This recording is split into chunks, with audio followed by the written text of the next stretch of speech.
Hello বন্ধুরা, আমি আজকে আপনাদের বেলে মাছ দিয়ে কাঁকরোল পাতা দিয়ে রান্নার রেসিপি দেখাবো। দেখেন, কাঁকরোল পাতা আর হচ্ছে বেলে মাছ, মানে বাইলা মাছ বলি যাকে বলে। প্রথমে আমি পেঁয়াজ কুচি, কাঁচামরিচ, মশলা, রসুন বাটা, আদা রসুন বাটা, লবণ, স্বাদ মতো, হলুদ দিয়ে দিয়েছি। মশলাটা আমার কষানো হয়ে গেছে। এখন আমি মাছটা ছেড়ে দেব।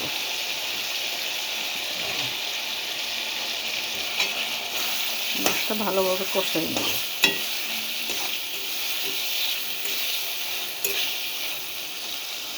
হালকা একটু পানি দিয়ে মাছটা কষাই নেব। মাছটা আমরা কষিয়ে নেব। কাঁচামরিচ দিয়ে তরকারি খাই আমি সব কিছুতে। কাঁচামরিচটা আমার সবচেয়ে পছন্দের তরকারি। মাঝে মাঝে একটু দেই, শুকনো জাল দেই যদি।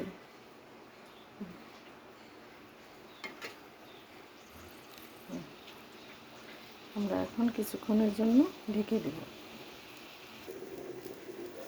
মাছটা কষানো হয়ে গেছে। এখন আমি মাছটা উঠিয়ে রাখবো। মাছটা কষানো হয়ে গেছে। এই মাছটা কষানো হয়ে গেছে। আপনি এখন সব উঠিয়ে রাখবেন। একে একে উঠিয়ে রাখার পর আমি এখন শাকটা দিয়ে দেব।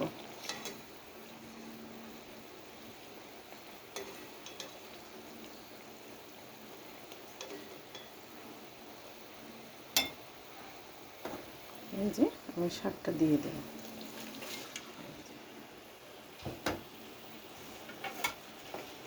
কাঁকরোলের শাক আমি আগে খাইতাম না, কিন্তু আমার বৌমা আমারে রান্না করে খাওয়াই দেখাইছে, তাই আমি আপনাদের এখন দেখাচ্ছি।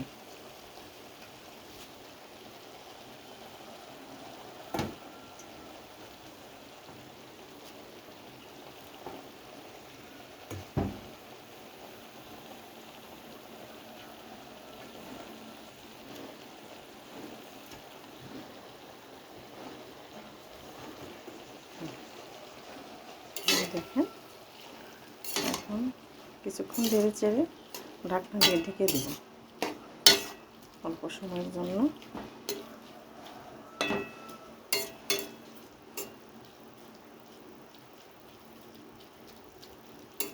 আমরা কোনো পানি অ্যাড করব না, এটার সাথে পানি বেরিয়ে আসবে। তার সাথে আমি এখন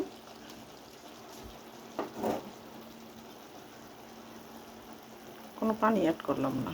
দেখেন পানিটা বেরিয়ে আসছে। শাকের সাথে তো ধুইলে শাক এমনিতেই পানি চলে আসে। ওটা কিছুক্ষণ ঢেকে দেব।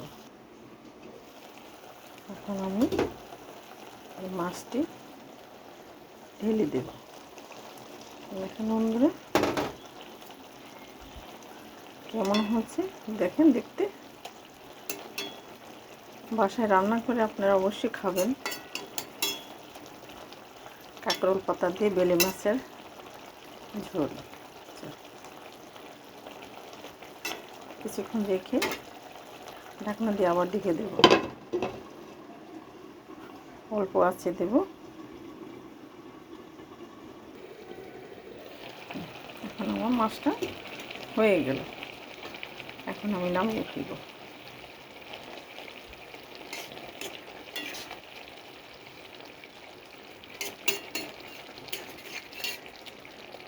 সামান্য একটু ঝোল ঝোল থাকবে, খেতে ভালো লাগবে।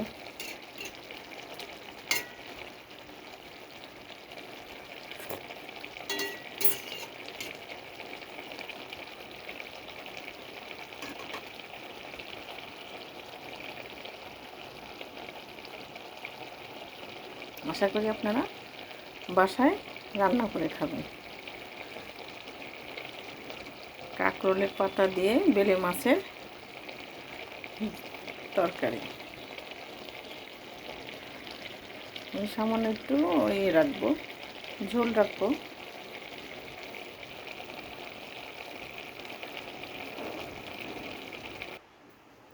দেখেন বন্ধুরা আমার রান্নাটা কেমন হলো দেখতে। অবশ্যই আশা করি আপনারা বাসায় বসে রান্না করে খাবেন, আর বেশি বেশি করে লাইক, সাবস্ক্রাইব, কমেন্টস, শেয়ার অবশ্যই করবেন। তো সবাই ভালো থাকেন। আসসালামু আলাইকুম।